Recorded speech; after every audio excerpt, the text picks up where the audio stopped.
The Pulse app is full of gems, and the purpose of this series of videos is to uncover as much as I learn about them. Let's start by importing some new dashboards. And there's a separate video on this series that show how to deal with all the types. But what I'll do is I'll go here on whatever you have here on the default, and on this icon new dashboard is where you need to click. And I'm going to download some JSON files. By the way, those are in the video description. There is a link. You go to that link and there is a folder named Pulse Dashboard, and in it we are going to be putting lots of these cool dashboards. Let's import this one first. Now I get this message that says, well, looks like you already have these, and Pulse keep all these dashboards whether you have them in display or not. So you should not see this screen, but because I did it before, I'm checking here, overwrite. I don't have any parameters. I confirm, and I have imported that, right? Now, you may need to sometimes reload the page, but when you go to the Pulse app, I should have now a summary dashboard in here, and here it is.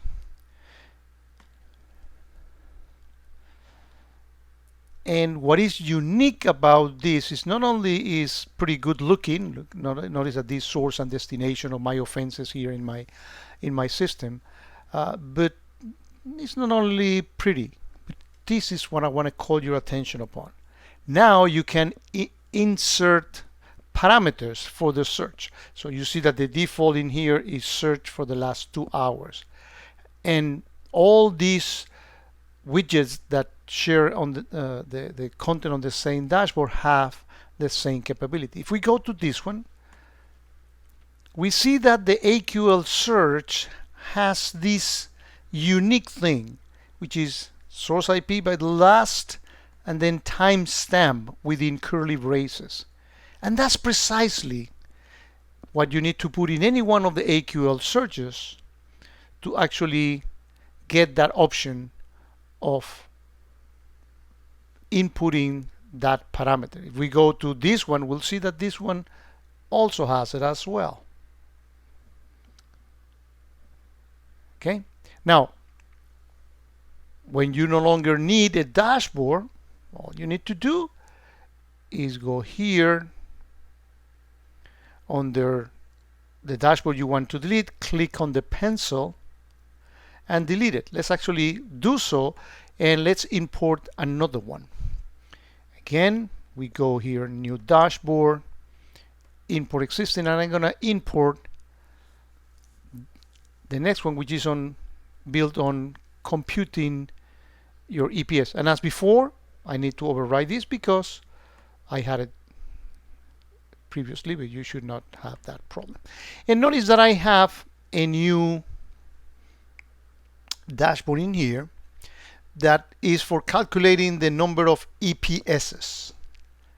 So if I put here the first parameter, which is 1 day, you can go back as many days as you want, and I want to see how many EPSs were in here, and I click on the update button as we did before.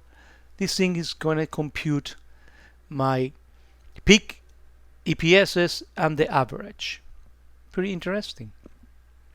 This is a demo system. That's what I have such small activity. And you can modify this search if you probably don't need all these digits. So you can modify the AQL for that. But what I want to bring to your attention is, as before, is that all these components have several variables. We have, similar to the other one that we look for hours, this is in days, search days, as you can see here. The other thing I want to call to your attention is that we also have the capability of inputting the log source name. But notice one thing, this thing is between single quotes. The reason being is that when you put the parameter in here, the name of the log source, we'll use it in a minute, it needs to resolve that and then evaluate the actual name in the AQL. That's what you need to put this one within single quotes. For this one you don't, because that's just a number of days, 1, 2, 3, whatever, then it uses it like that. But in here it needs to do an extra resolution for the log source name in this particular case. Now notice that I don't have anything in here because I am not specifying any log source name, but we have the list of the log source name that we have in here. Let's say that I can, I can copy paste the IBM Sense here. Let me copy that one, and I'm going to paste it here and click update, and then this field should populate with the EPSs from my UBA, which is the IBM Sense log source. And you see that here. And we even can do the same thing with the IP address and all the other parameters. Now, in the next video of this series, we're going to actually go ahead and build one from scratch.